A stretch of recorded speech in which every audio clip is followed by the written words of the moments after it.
있기에 앞서서 간증하는 시간이 있습니다. 우리 남성 우리 교리반이 한 학기 과정을 마치게 되었습니다. 5강이 아직 2주가 남았지만 교재는 다 끝났어요.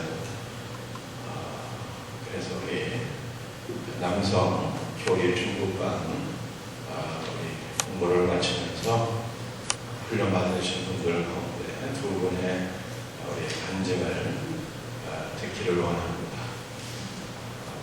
황영원 지사님하고 이상무 부장님 차례대로 나오셔서 간증해 주시겠습니다. 박수로 한번 해주세요.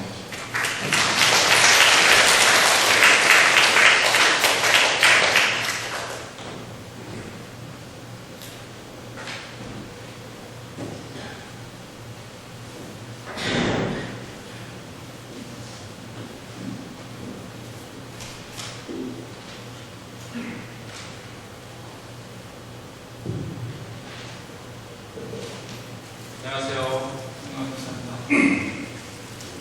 남성 교리반을 마치고 간증을 하겠습니다. 혼자서 하겠습니다. 모든 것이 하나님의 뜻이고 은혜라고 생각하고 감사하게 되었습니다. 남성 교리반을 참석하게 된 것은 목사님 권영태 선생님인데요. 어렸을 때부터 신앙생활을 하는 저는 내가 이 나이에 배워야 하는가 가발소리 있었습니다. 중고등부도 해야 되고 성경도 해야 돼서 그런데 성경 공부까지 해야 되나 했습니다. 어쨌든 교리를 배우면서 예수님과 하나님의 사랑에 대해서 좀 더 잘 알게 된 것입니다. 이런 것들을 통해서 중고등부에서 우리 자녀들을 가르치는 일이나 교회에서 봉사하는 일에 더 지식과 사랑의 풍성에 대한 하나님의 뜻이 있었던 것 같습니다. 그리고 늘 서먹한 남성 목도님 사이에서 같은 것을 배우는 공동체가 또 생겨서 좋았던 것 같습니다. 성경은 무한 하나님의 말씀이다 라고 하지만 늘 바쁜 생활 속에서 말씀 보는 계획이라든 저에게 교리반을 통해서 하나님 말씀을 체계적으로 알게 해주고 성경을 더 잘 알고 싶게 하는 그런 계기가 된 것 같습니다. 그리고 예수님이 참 하나님이셨음을 알게 되어 하나님의 아들이라는 당연한 지식의 상태에 있던 저에게 예수님에 대한 소망의 지식을 더 삼아가는 그런 시간이었던 것 같습니다. 또한 삼위일체 교회를 통해서 성부, 성자, 성령 하나님 한 분 한 분이 동일한 민족과 능력과 영광을 가지신 분을 알게 되었습니다. 내 안에 성령님께서 아파하시지 않도록 내가 더 신앙생활을 잘해야 되겠다. 하나님께서 나에게 부여주신 이 역할들을 잘 감당하고 성령 안에서 더 성화되는 삶을 살아야겠다는 생각을 하게 되었습니다. 인간의 죄성의 근본을 알게 되었고 내가 스스로 의로운 사람처럼 하지 않고 늘 겸손하게 예수님 보혈의 피를 의지하는 그런 사람으로 다시 한번 돌아보는 시간이 되었던 것 같습니다. 하나님이 나 같은 죄인을 사랑하셔서 구원하시기 위해서 예수님을 보내주심을 다시 한번 배워서 내가 지식에서만 머물고 오래 전에 예수님에 대한 감격이 식어지고 있는 것을 다시 불태워주는 시간이었습니다. 예수님을 죽인 게 2000년 전 유대인들이 아니고 지금 나의 죄 때문임을 깨닫고 그러한 죄 중에도 불구하고 태초부터 나를 사랑하신 하나님께 감사합니다. 하나님 안에서 내게 주어진 사명들, 가족들, 중고등부, 다니는 회사의 동료들에게 잘해야 되겠다고 생각하겠습니다. 그리고 성경 충만한 삶이 이상하게 눈을 덩어리가 되고 방황당하고 그런 삶이 아니라 내가 얼마나 주님과 잘 동행하는 그런 삶을 사느냐 하는 것을 알게 되어서 다시 한번 말씀과 기도 안에서 살아야 함을 깨닫게 되었습니다. 1999년도 지나고 15년이나 지나가지고 종말에 대한 생각이 많이 무뎌져 있습니다. 그렇지만 내 생애 동안에 언제 오실지도 모르는 예수님을 갈망하며 살아야 되겠다는 생각을 하게 됩니다. 오늘 나를 있게 해주신 예수님께 감사드립니다. 감사합니다.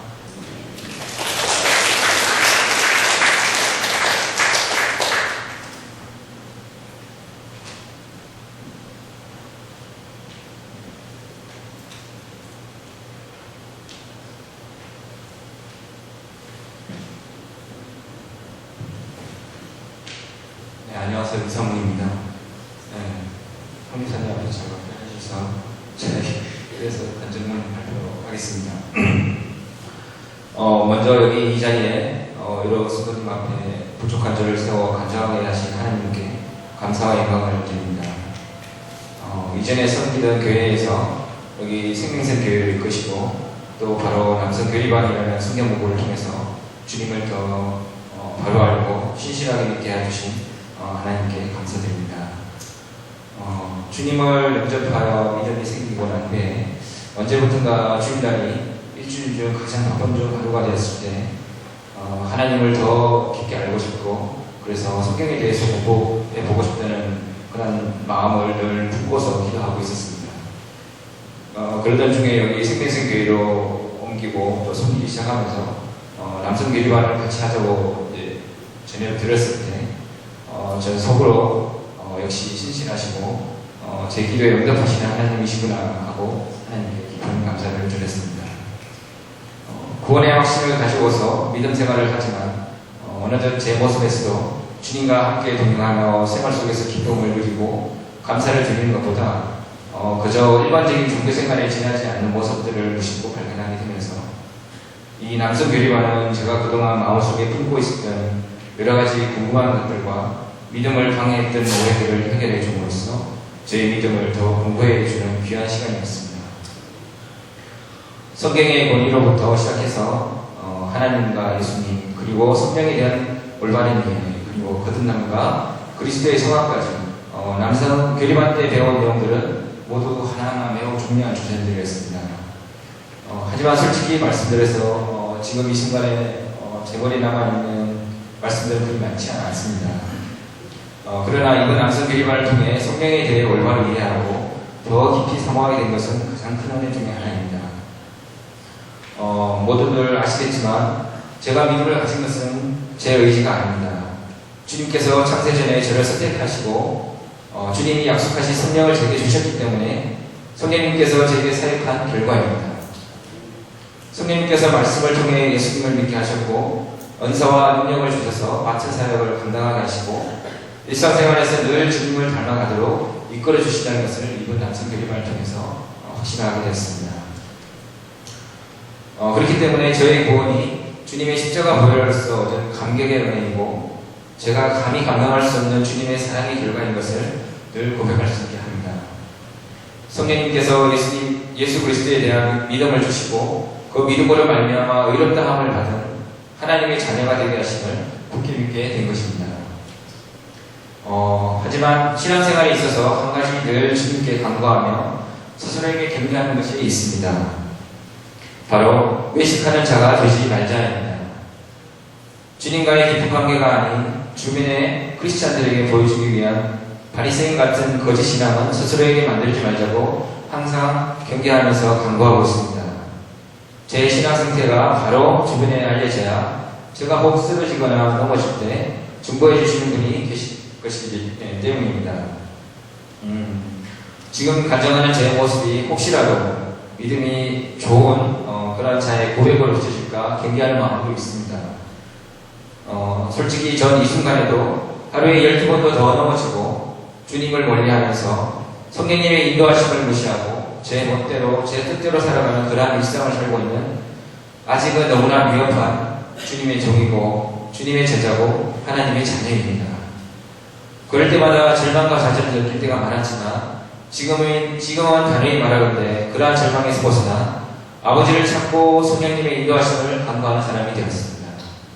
그러한 제 죄스러운 모습이 내 안에 성령님께서 그 하심을 깨닫게 해주는 그래서 육체의 소욕보다 육체의 소욕을 성령의 소욕으로 위축시키게 함으로써 주님의 은혜를 깨닫게 하는 계기임을 알게 되었기 때문입니다. 이것 또한 바로 남성 교리반을 통해서 제가 받게 된 은혜 중에 하나입니다. 성화가 유씨를 벗기 전에는 불완전하고 완성에 도달하지 못하며 따라서 지금 이 순간 제가 거룩하지 못하고 죄를 반복해서 짓게 되더라도 절대 좌절하지 않게 되면 주님의 주시는 성령의 인도하심에 따라 점진적으로 거룩해지는 변화의 과정이 있다는 것을 깨닫게 해주셨습니다. 주님이 다시 오실 그날에 저도 주님과 같은 모습으로 천국에 가는 강한 소망을 가지게 해달라는 기도와 함께 간증을 마칩니다. 마지막으로 제 간증의 모든 감사와 영광은 오직 하나님께 드립니다. 주님의 귀하신 인도하심으로 그 많은 시간과 노력을 하여 이끌어주신 한희 목사님과 그리고 함께 하신 남성 대리관 집사님들에게도 깊은 감사를 드립니다. 감사합니다.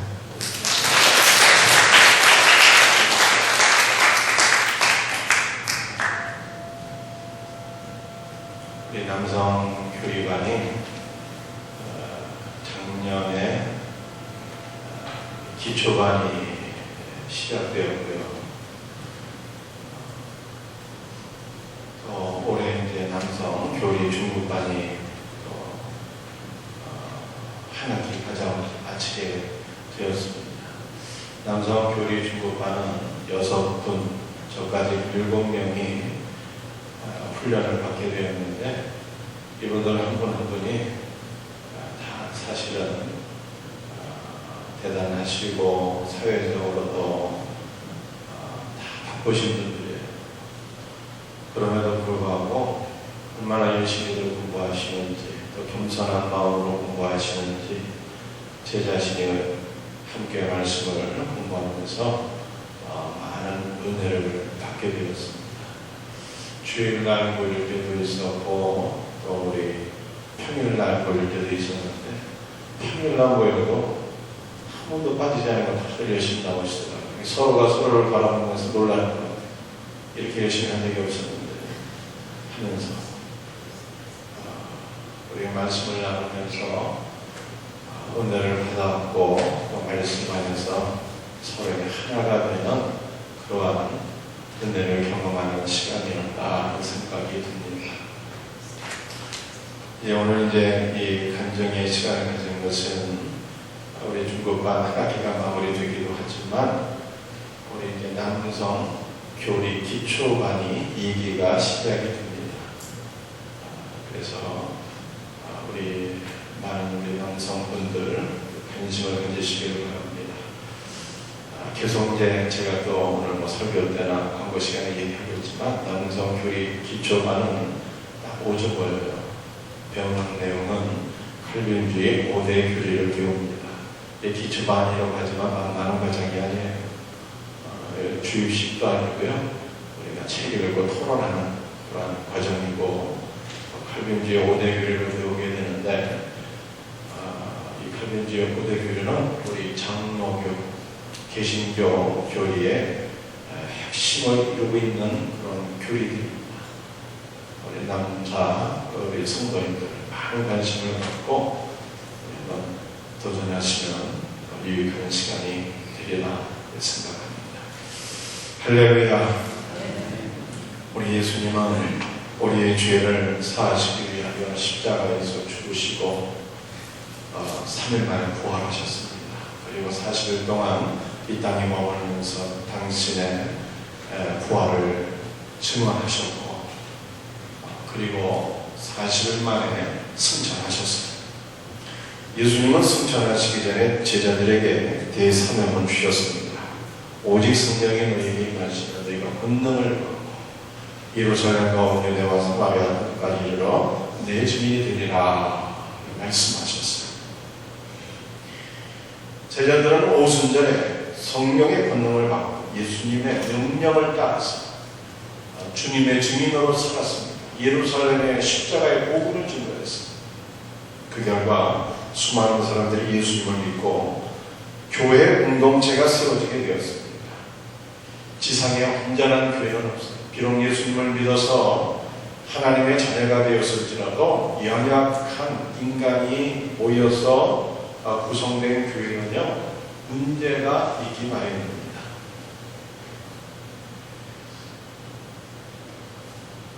예루살렘에 세워진 초대교회도 문제가 있었어요. 헬라파 과부들이 매일 시행되는 구제에서 누락되어서 히브리파 산업으로 원망하게 되었습니다. 아나니아 삽비라 부부는요, 헌금 생활에 문제가 있어서 하나님의 심판을 받아 하루 같은 날에 죽게 되었습니다. 그럼에도 불구하고 예루살렘 교회는 가장 건강한 교회였고 모든 교회의 모델로 인정받는 교회가 되었어요. 그러기에 우리 예루살렘 교회는 우리 생명샘교회가 따라가야 될 모델이 되기도 하는 것입니다. 그렇다면 초대 예루살렘 교회는 어떠한 교회였을까? 어떤 일에 힘쓰는 교회였을까? 하는 것을 좀 말씀을 통해서 살펴봤으면 좋겠어요. 세 가지를 힘썼다. 그래서 우리 생명샘교회가 요 세 가지를 힘써 하나게 될 때 가장 건강한 교회, 성경적인 교회로 세워지는 은혜가 있게 될 줄 믿습니다. 초대 예루살렘 교회는 세 가지를 힘써 행했는데 첫째로는 사도들의 가르침을 받았습니다. 42절 말씀. 그들이 사도의 가르침을 받아 성령의 은혜로 천국 백성이 된 사람들이 우선적으로 해야 될 일은 말씀을 배우는 일입니다. 그러나 성령의 은혜를 체험한 대부분의 성도들, 단하지만 성령의 은혜를 체험한 대부분의 성도들이 성경 말씀 읽지 않고 묵상하지 않고 공부하지 않습니다. 영적인 체험만 추구하는 거예요. 감정은 붕 떠 있는데 말씀이 없습니다. 말씀이 없는 신앙은 뿌리가 없는 나무와 같습니다. 그 나무가 뿌리가 없으니까 열매를 맺을 수가 없어요. 뿌리가 없는 나무는 태풍 한번 불면 날아가게 됩니다. 말씀이 없는 신앙생활은 물거품과도 같아요. 뭔가 풍부하고 뭔가 역사가 일어나는 것 같은데 금방 사라지는 거예요.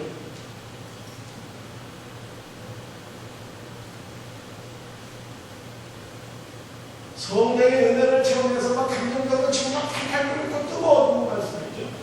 그 감정이 말씀으로 훈련되지 않으면 금방 사그러지게 됩니다.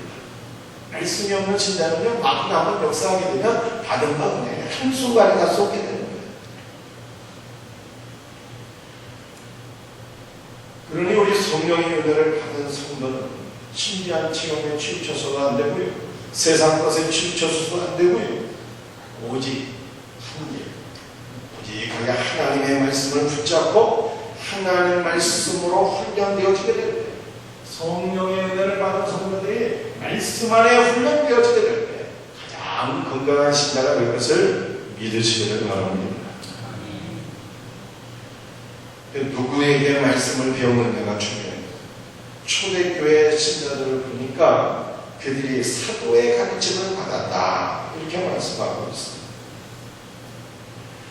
여러분들 말씀을 듣고 배울 수 있는 루트가 얼마나 많이 있습니다. 인터넷도 있고 뭐 TV도 있고 라디오도 있고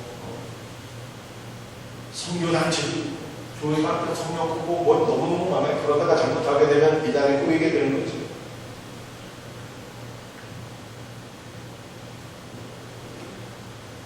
하나님의 말씀은 누구에게 배우냐가 중요합니다. 담임 목사에게 배우는 것이 중요한 것임을 믿으시길 바랍니다.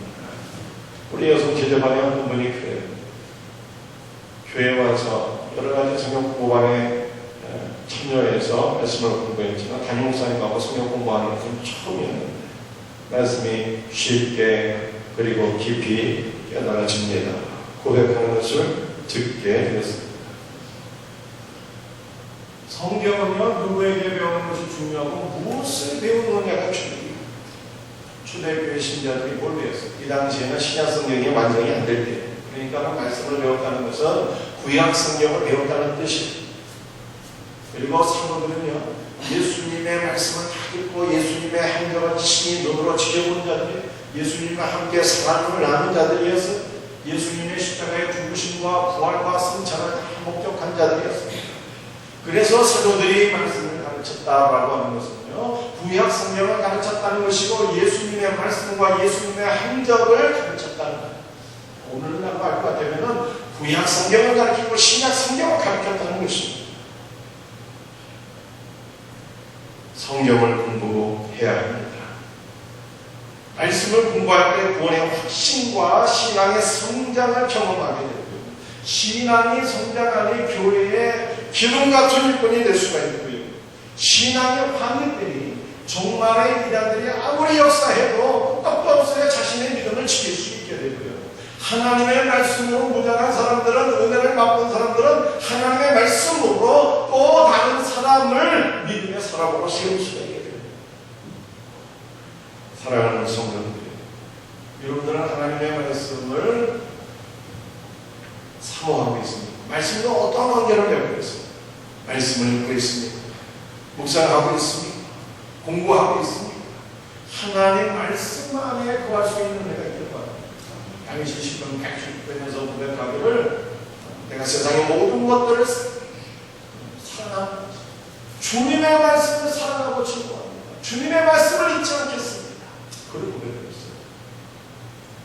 사랑하는 성도, 여러분들이 하나님의 말씀을 사모할 수 있는 은혜가 되기를 바랍니다. 특별히 우리 남성 교리반 기초반 2주 과정이 이제 시작이 돼요. 우리 남자 성도님들 말씀을 공부할 때 하나님이 어떤 분이냐를 알게 됩니다. 구원의 확신을 갖게 됩니다. 하나님의 말씀을 공부하는 데 깊은 관심을 기울이고 함께 동참할 수 있는 은혜가 있기를 주님의 이름으로 부탁합니다. 초대교회 성도들이 뭐를 힘썼나 보니까 두 번째는 기도에 힘썼더라고요. 그래서 오늘 사도행전 2장 42절 말씀을 보니까 오로지 기도하기를 힘쓰니라 말씀합니다. 초대교회는 오순절에 기도하다가 성령의 권능을 받게 됐습니다. 이러한 교회가 어떤 신앙생활을 하고 있어요? 더 성령의 충만한 은혜를 사모하고 있습니다. 더욱 기도하기를 힘씁니다. 말씀과 기도는 천국으로 향하는 수레의 두 바퀴인 것입니다. 어느 한쪽으로 치우침이 있으면 곤란해요. 여러분들이 다 알고 있는 바와 같이 말씀으로 치우치면 이게 머리는 큰데 말씀이죠. 냉랭한 심장. 기도를 치우치게 되면 열정은 있지만 뼈대가 없으니 공부는 치료돼요. 말씀과 기도가 균형을 이룰 때 건강한 신자로 성장하게 될 것을 믿으시기를 바랍니다. 여러분들 기도는 어떤 것입니까? 기도는 생명주의입니다. 우리 한번 같이 고백해 보겠습니다. 기도는 생명주의입니다. 여성이 아이를 임신하게 되면 그 아이는 엄마 뱃속에서 독립적으로 자라는 것이 아닙니다. 아이는 엄마와 뱃속에서 탯줄로 연결되어 있습니다. 아이는 전적으로 엄마를 의지하며 탯줄을 통해서 생명의 유지와 성장에 필요한 모든 영양분을 공급받게 됩니다. 그런데 하나님과 우리와의 관계가 그런 겁니다. 하나님께서 사람을 창조하실 때에 독립적인 존재로 창조하지 않으셨습니다. 하나님 의존적인 존재로 창조하셨습니다. 그래서 인간은 기도의 탯줄을 통해서 하나님과 교제하면서 하나님으로부터 오는 모든 은혜와 생명과 복을 공급받았습니다. 살아가는 존재인 것을 믿으시기를 바랍니다. 사랑하는 성도들, 여러분은 하나님과 더불어 연결되어 있으십니까? 기도의 줄로 연결되어 있습니까? 그래서 날마다 주님이 주시는 힘과 능력과 은혜로서 살아가고 계십니까? 초대교회 성도들은 오로지 기도에 있었다고 했는데 뭘 위해서 기도했을까요? 주님의 대상, 오직 성령이 너희에게 임하시면 너희가 권능을 받고 예루살렘과 온 유대와 사마리아 땅 끝까지 이르러 내 진리이다. 성령의 충만함을 받아서 땅끝까지 증인의 사명을 감당하도록 이 사명을 위해서 기도하는 것을 믿으시기를 바랍니다. 초대교회 성도는요, 기도할 때 어떻게 기도했을까요? 오늘 성경 말씀에 보니까 초대교회 성도들은 46절에 성전과 집에서 모이기를 힘썼다는 거예요. 초대교회 성도들은 개인적으로 기도했지만 모여서 함께 기도하는 것이 있었어요. 초대교회 성도들이 모여서 기도하다가 큰 응답을 받은 역사들을 성경이 2번 기록하고 있습니다. 마가에 따라 10일 동안 성령의 강림을 사모하면서 간절히 기도했을 때 오순절에 성령의 충만함을 경험하게 됩니다. 사도 베드로는 복음을 증거하다가 감옥에 갇히게 되었습니다. 순교의 제물이 될 위기에 직면하게 되었습니다. 초대교회가 활강 뒤집혀지게 되었습니다. 그래서 성도들이 모여서 사도 베드로를 위해서 모여서 간절히 기도했어요. 그런데 성도들의 기도를 하나님 아버지께서 들으셨어요. 그래서 천사를 감옥에 보내셔서 베드로를 기적 가운데 구출해 내신 것을 믿으시기를 바랍니다. 그러니 여러분들은 어떻게 기도하시면 되겠어요? 우리 성도들의 기도 생활이 어떻게 되겠어요? 나의 정욕과 이기적인 것을 위해서 기도하는 것이 아니라 하나님 나라를 위해서 기도해야 되겠고요. 우리가 기도하되 개인적으로도 기도해야 되겠지만 모여서 함께 기도하는 것이 하나님의 뜻인 것을 믿으시기를 바랍니다. 우리 주님 말씀하셨어요. 두세 사람이 내 이름으로 모인 곳에 나도 그들 중에 함께하리라. 우리 성도들이 모여서 함께 기도하도록 기도의 문이 열리게 되고요, 기도의 능력을 받게 되고요, 주님의 은혜를 경험하게 되고요, 마귀의 역사가 있을지라도 한 길로 돌아왔다 7길로 떠나가는 은혜가 있게 될 것을 믿으시길 바랍니다. 그러므로 우리 성도들은 기도할 때 함께 더불어 모여서 기도하는 시간을 귀하게 여기게 돼요. 어느 시간을 귀하게 여기게 될까요? 새벽 기도를 귀하게 해요. 금요 기도회를 귀하게, 교회 안에 모여서 기도하는 모든 공동 기도의 시간을 귀하게 해서 함께 더불어 기도하다가 하나님 앞에 은혜와 응답을 받을 수 있기를 예수님의 이름으로 축복합니다. 초대교회 성도들은요, 세 번째, 떡을 떼며 서로 교제하기를 했었어요. 오늘 제가 말씀드리고 싶은, 강조하고 싶은 부분이 바로 이 세 번째, 떡을 떼며 서로 교제하기에 힘썼다는 거예요.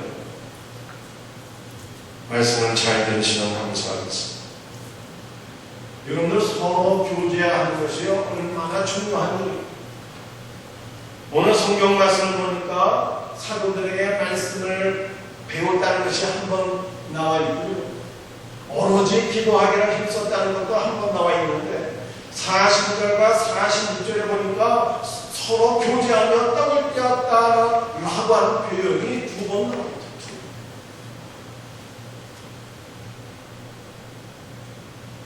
교제하는 것은 얼마나 중요한 일입니까? 사도들에게 말씀을 배우는 일만큼 중요했어요. 교제하는 것은 초대교회 성도들에게 얼마나 중요한 일이었을까요? 기도하기를 힘썼는데 그것만큼 중요했어요. 아니, 2번 강조된 걸 보니까 오히려 초대교회 성도들은요, 말씀을 배우는 것도 중요했고 기도하는 것도 중요했지만 서로 모여서 교제하는 것을 더 중요하게 여겼다.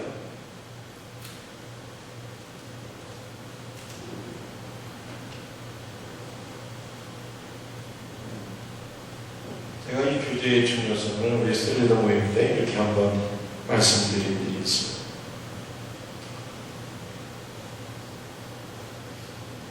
철새들은 그 때를 지어서 남쪽으로 날아가게 될 때에 V자 대형을 이루고 함께 난다고 합니다.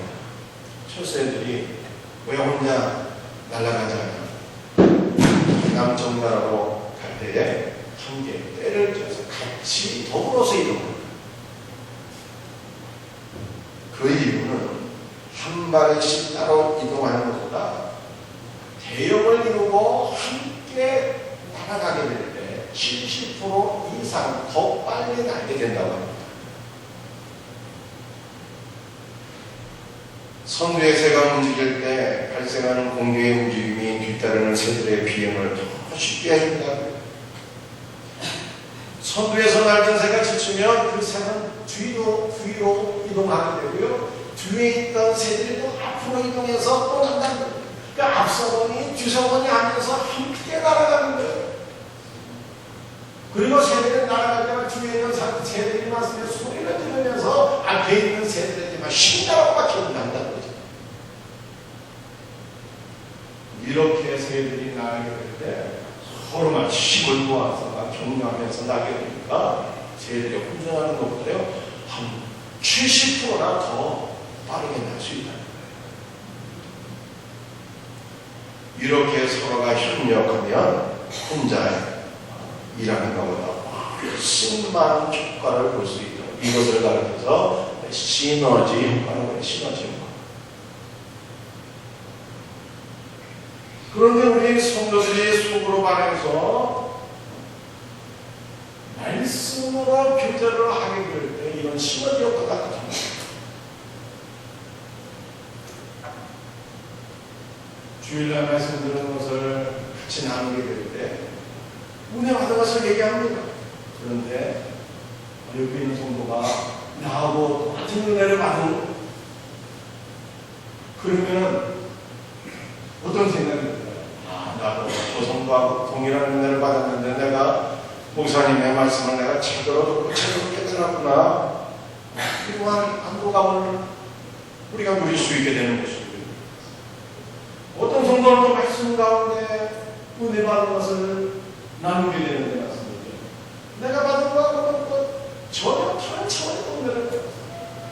이 말씀에 이런 은혜도 있었는데 또 새롭게 깨닫게 되고 종합적으로 깨닫게 되고 이 말씀에 은혜가 만일 상승하게 되는 거죠. 기도를 할 때는 혼자 기도하는 것도 그렇지만 사람들이 같이 모여서 기도하게 되면 시너지 효과가 일어납니다.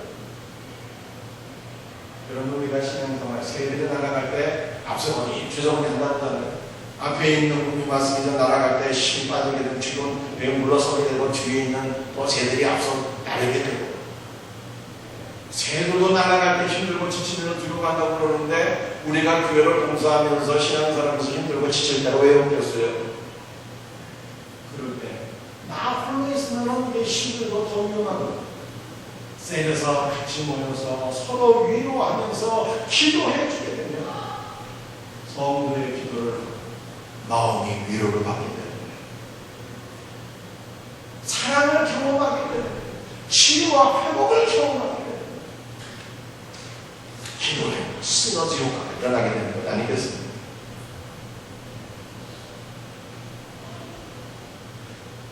그래서 신앙생활 할 때는 나 혼자 하는 것이 아니라 서로 모여서 같이 은혜를 나누는 이러한 교제가 너무나도 중요합니다.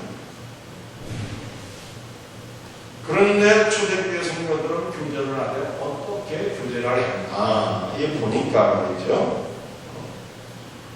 46절에 이렇게 말씀합니다. 집에서 떡을 때며 초대교회 성도들은 집에서 모여 교제했다 이렇게 말씀합니다.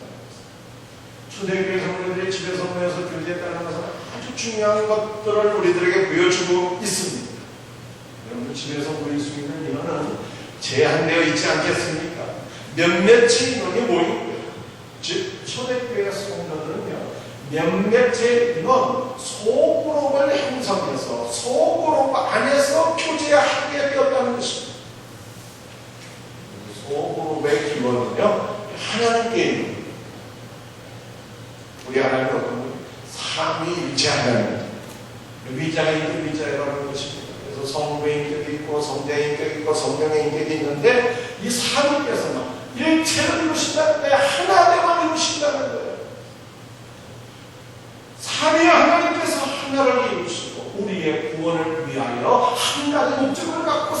하신다는 것 아니겠습니까? 우리 하나님께서 소그룹을 이루실 뿐만 아니라 우리 예수님께서 소그룹을 이루셨어요.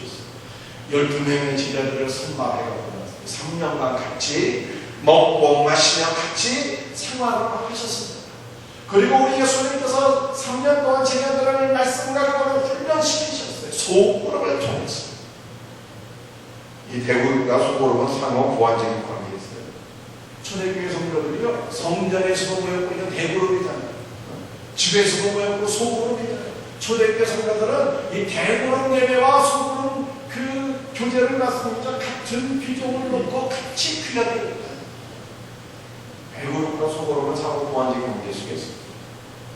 오늘 우리 2부 예배, 우리 예배 드립니다. 담임 목사가 말씀드렸잖아요. 2부 예배 얼마나 좋습니까? 성가대 찬양, 우리 찬양단 찬양이 얼마나 은혜로워. 그러나 이러한 대그룹 예배는 단점이 있죠. 뭐가 단점이 있어요? 친밀한 교제가 불가능합니다. 그러나 소그룹은 친밀한 교제가 가능합니다. 속 깊은 이야기를 터놓고 이야기할 수 있습니다. 우리 소그룹에서 셀에서 삶을 나눈다는 거잖아요. 삶을 나눈다. 여러분들 삶을 나눈다는 것이 무슨 뜻입니까?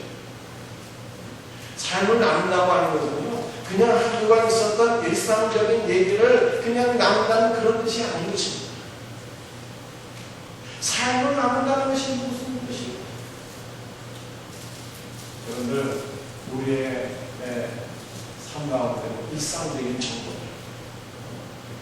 어느 마트에 갔더니 물건이 참 값싸고 좋은 게 있더라. 거기 한번 가봐. 이 정보 교환하는 게 아니라 삶을 나눈다는 거죠. 우리 어떤 학원에 보냈더니 거기 선생님이 참 잘 가르치고 성적으로 올라가라. 이 정보 교환하는 시간입니다. 삶을 나눈다고 하는 것은요, 하나님께서 나에게 주신 은혜를 나눈다는 거예요. 여러분들 한 주간 우리가 살 때 감사하고 기쁜 일들이 있죠. 이 감사하고 기쁜 일들을 우리가 고백합니다. 여러분 우리가 한 주간 살 때 직장생활에서 얼마나 힘들고 어려운 일이 있어요. 자녀를 낳고 가면서 얼마나 힘들고 어려운 일이 있어요. 내 마음을 아프게 하고 나를 슬프게 했던 그 일들을 우리가 함께 나눈다는 거예요.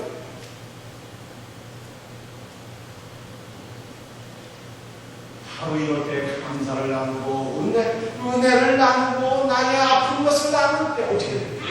신실한 교제관을 형성합니다. 그리고 우리의 마음이 치유되고 회복되는 거예요. 이러한 교제는 세상에서 누릴 수 없는 교제. 오직 하나님의 교회 속으로 안에서 세라에서 누릴 수 있는 교제.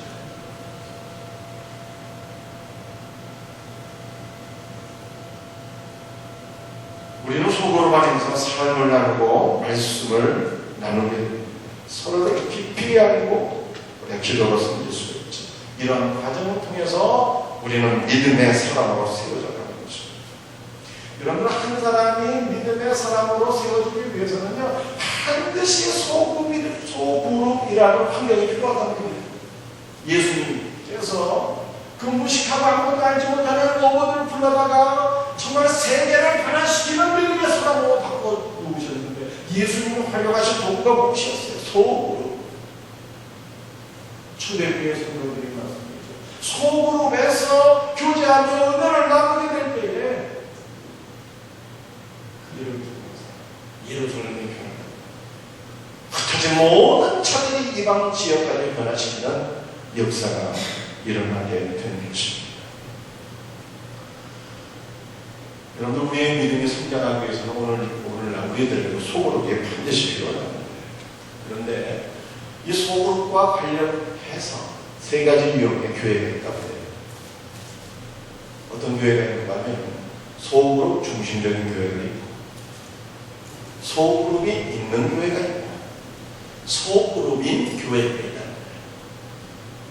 소그룹인 교회는요, 교회이자 소그룹이라는 거예요. 이게 개척교회. 소그룹이 있는 교회는 어떤 교회입니까? 다른 교회도 있으니까 우리가 소그룹 한번 해보자 해서 있는 경우죠. 소그룹이 있긴 있는데 활성화되지 않는 소그룹. 소그룹을 통해서 뭔가 치유와 행동의 역사가 일어나지 않으면 그 소그룹을 통해서 성도들이 은혜를 경험하지 못하고 그냥 형식적으로 있는 소그룹, 있으나 마나한 소그룹. 소그룹 중심적인 교회는 어떤 교회예요? 소그룹이 활성화돼요. 성도들이 막 모이지만 않아도 기쁨으로 모이고 그 안에서 은혜를 누리고 풍성한 삶을 경험하게 되는 거죠. 그러면 우리 생명생명은요, 이 소그룹과 관련해서 어떠한 교회입니까? 소그룹인 교회, 우리 교회는 개척교회는 아닙니까? 그건 아니겠죠. 그렇다면 둘 중에 하나잖아요. 소그룹 중심적인 교회, 소그룹이 있는 교회. 어떤 교회일 것 같습니까? 소그룹 전문가들은 소그룹이 활성화되어 있느냐 안 되어 있느냐를 이러한 기준으로 측정한다고 해요. 100대 7의 법칙, 100대 7의 법칙. 이게 무슨 뜻인가 하면요, 교회 공동체 구성원이 100명이 있는데 소그룹 중심적인 교회는, 소그룹이 활성화되어 있는 교회는 활성화된 그 소그룹이 적어도 7개는 있어야 된다. 그러니까 우리 교회가 한 150명 정도 출석을 하는데, 그러한 원칙에 의해서 보니까 우리 생명생명회가 소그룹 중심적인 교회로 인정받으려면 활성화된 셀이 한 10개는 있어야 되는 거예요.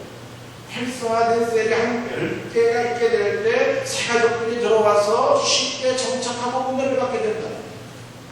그래서 제가 한번 이렇게 보니까 우리 생명생명회 활성화된 셀이 한 몇 개 될까 이렇게 보니까 숫자는 10개가 되는데 활성화되는 셀은 10개 턱도 없어요. 그냥 아니면 우리 교회는요, 소그룹이 있는 교회죠. 소그룹이. 그렇다면 이제 문제가 뭘까요? 소그룹이 있는 교회에서 소그룹 중심적인 교회로 우리가 성장해 나가야 되는 교회인데 어떻게 하면 좋겠는가 하는 거예요. 소그룹이 활성화되기 위해서는요, 셀 리더가 잘 중요합니다. 그래서 여러분들이 속해 있는 셀의 리더를 위해서 여러분들이 기도를 많이 해주셔야 됩니다. 셀 리더가 너무나도 중요한데, 소그룹을 활성화시키는 셀 리더는 어떤 셀 리더일까요? 말씀으로 훈련받은 리더여야 합니다. 말씀으로 훈련을 받았어도요, 시간이 지나면요 금방 다 잊어버리거든요. 그래서 셀 리더가 셀을 활성화시키기 위해서는요, 본인 스스로 경건의 삶에 헌신하셔야 됩니다. 그리고 셀에 관해서 지속적인 도전을 받고 지속적인 교육을 받아야 돼요. 그래서 셀 리더 모임이 중요해요. 그래서 저는 생명생교회가 셀 중심적인, 소그룹 중심적인 교회가 되기를 바라는데 제 안에 고민이 있습니다. 지속적으로 우리 성도들이 말씀으로 훈련을 받아야 되는데 이 성경 공부 시간을 어떻게 가져가야 될까? 이 직장인들 성경 공부하기 참 힘든데 이 성경 공부 시간을 어떻게 가져가서 우리 성도들이 다 말씀을 공부하게 할 수 있을까? 제 고민입니다. 또 우리 생명생명회는 맞습니다. 셀 리더 모임이 수요일날 오전에 있는데 구조적으로 남성분들은 또 직장인들은 참여하기가 어려운 시간입니다.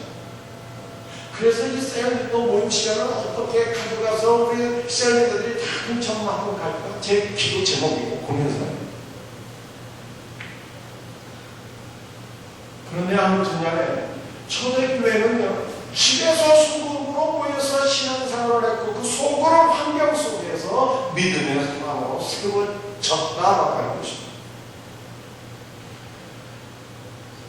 초대교회 성도들이 어떻게 교제했는가 보니까 떡을 떼며 교제했다가 이렇게 말씀합니다. 초대교회는요, 모이면 음식을 나눴어요. 여러분들 음식을 나누는 과정을 통해서 마음의 장벽이 무너지고 하나가 되는 것입니다. 이런 말이 있잖아요. 입이 열리면 마음도 열린다. 이런 말이 있습니다.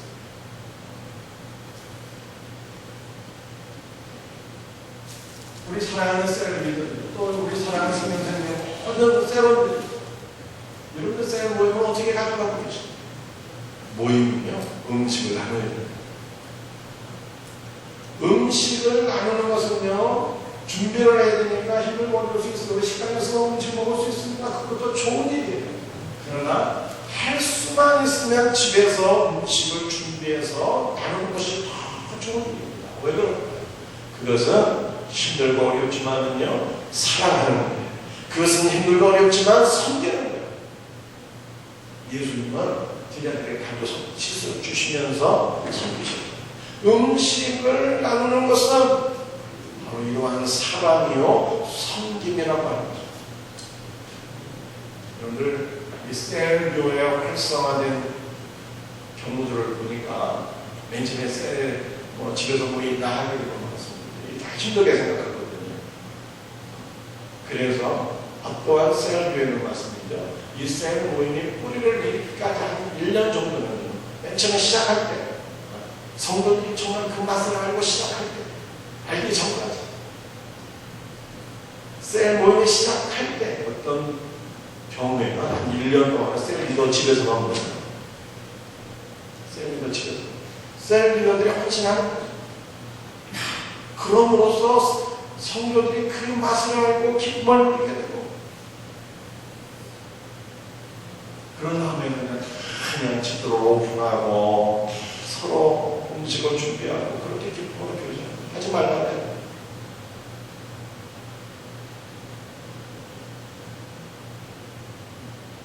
초대교회 성도들이 어떻게 규제했나 보니까는 말이죠.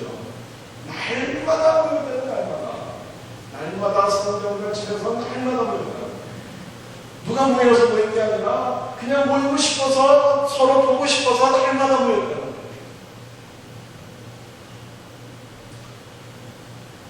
우리 이번에 그 남성 교리반 과정에 하나 기념 맞춰지게 됐는데, 사실 이분들이 바쁜 분들입니다. 사회적으로 잘 나가는 분들이고요. 대단한 분들이에요. 근데 이분들이 공부를 하는데 말이죠. 어쩌다 한 번씩 모여서 이렇게 공부하는 게 아니고 매주 모여서 매주. 주일날도 모이고, 주일날 못 모이고, 평일날도 모이고. 금요일날 모인 적이 있었는데, 금요일날도 다 모여요. 직장인들 금요일날 주말에 얼마나 바쁩니까? 화요일날 모인 적도 있었는데, 화요일날 모이고. 하여간 시간이 다 정해지면요, 한 번도 안 빠지고 다 모이고. 주일이든 평일이든 다 모이고.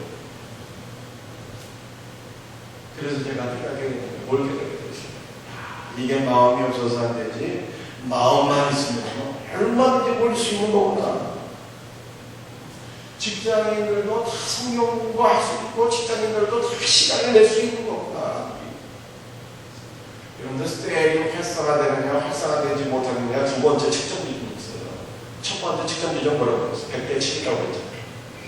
100명의 구성원이 있으면 활성화된 셀이 7개 있어요.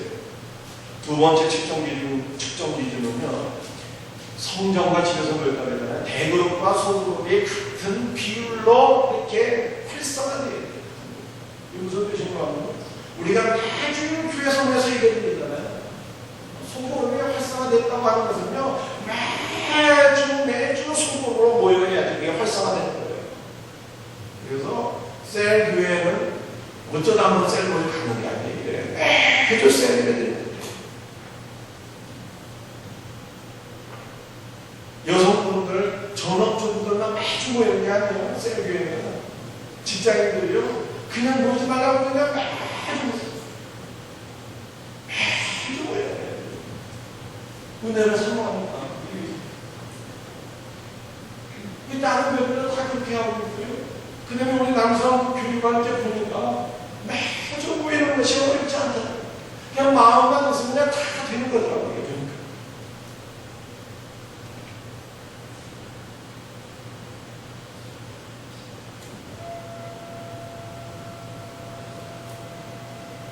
말씀을 마치겠습니다. 사랑하는 것입니다. 왜 우리가 소그룹을 해야 되느냐, 이것을 말씀드리고 있는 거예요. 왜 소그룹을 해야 돼요? 소그룹의 기원이 우리 하나님께 삼위일체 하나. 예수님도 12명을 소그룹으로 훈련시켰고, 초대교회 성도들이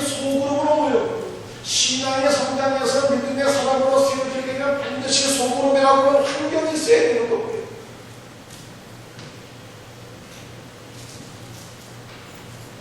제 개인적인 소망이 한 가지 있다면 우리의 성령선교회 무슨 뭐 엄청나게 부흥해서 예배당을 크게 짓고 대형교회가 되고 이런 것이 아니에요. 물론 하나님께서 그러한 복을 주신다면 또 얼마나 좋을까 생각해 보기도 해요. 그러나 제 소망은 우리 성령선교회가 그냥 건강한 교회가 됩니다. 초대교회를 닮은 건강한 교회. 셀이 활성화되고 소그룹이 활성화돼서 소그룹 환경 속에서 우리 성도들이 은혜를 나누고 하나가 되고 풍성한 삶을 누리는 그러한 교회, 이러한 교회가 되기를 소망하고 기도하는 것입니다. 사랑하는 성도